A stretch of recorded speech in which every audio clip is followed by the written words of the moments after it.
In this video, I'm going to show you how to become insanely courageous. The kind of courage that changes your life, your career, business, relationships, and your personal growth journey. I'm not talking about Hollywood kind of courage, the like we watch in movies. I'm talking about courage for daily living. Like the single mom Sheila who quietly goes back to school at night while raising 2 kids. Or that factory worker Dami who dares to start a side business with no guarantee.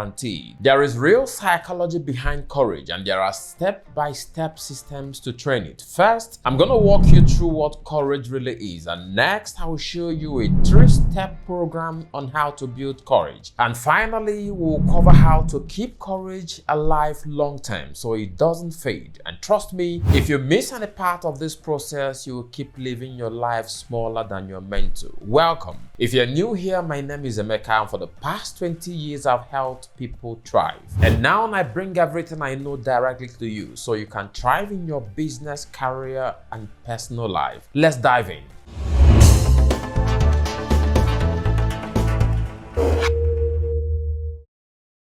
Most people think courage is not being afraid. That is wrong. Psychologists define courage as acting in spite of fear to pursue a meaningful goal. The key word is in spite of. According to latest research, courage requires 3 things. Number 1 is fear acknowledgement, and number 2 is the commitment to action, and number 3 is a clear sense of purpose. Courage isn't about ignoring your fears. It's an understanding that despite the fear, my purpose is bigger. You don't just wake up one day to become courageous. You build it through repeated intentional action. Tony Robbins put it perfectly. People don't change until they realize that the pain of staying the same is greater than the pain of change. The moment purpose becomes bigger than your comfort, that is when real courage starts. Psychology confirms you can train courage like a muscle. You don't just get it, you build it, and here is how. Number 1 is micro courage moment. Every courageous person you admire, whether it's a firefighter, a CEO, or a community leader, they started with one tiny act of courage. Psychologists call it courage exposure. The more small courage act you undertake, the more your brain rewires itself to normalize boldness. And so today, write down 3 things you are scared to do. Whatever it is, it could be speaking in a meeting, sending a text message to a loved one, or making that phone call.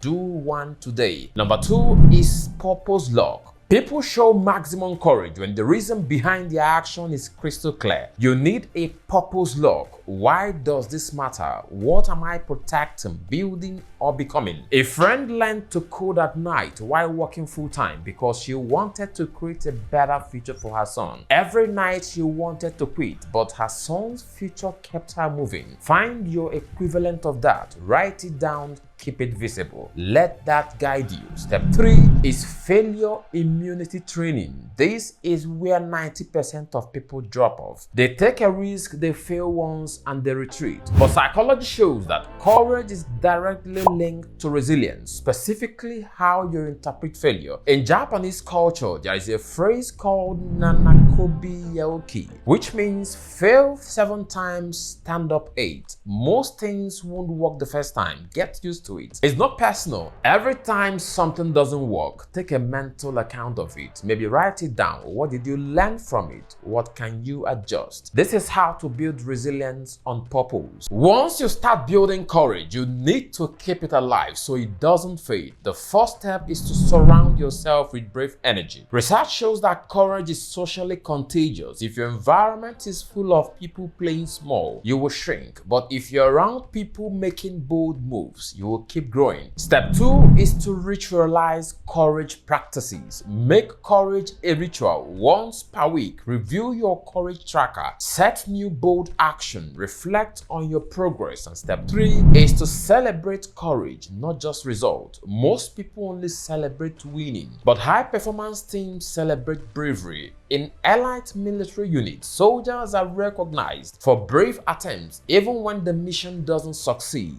Train yourself to celebrate yourself every time you act in spite of fear, not just when things work out. Once you have trained courage, your life changes in quiet, unstoppable ways. You will find yourself speaking up when others stay silent, taking opportunities others avoid, becoming the person who leads without waiting for permission. You will reappear in your own life, stronger, bolder, and truly unrecognizable to your old self. If you want to learn more about building unstoppable mental strength, check out the video showing somewhere on the screen. Thank you for watching. I hope you become insanely courageous and build the life you deserve. Bye-bye.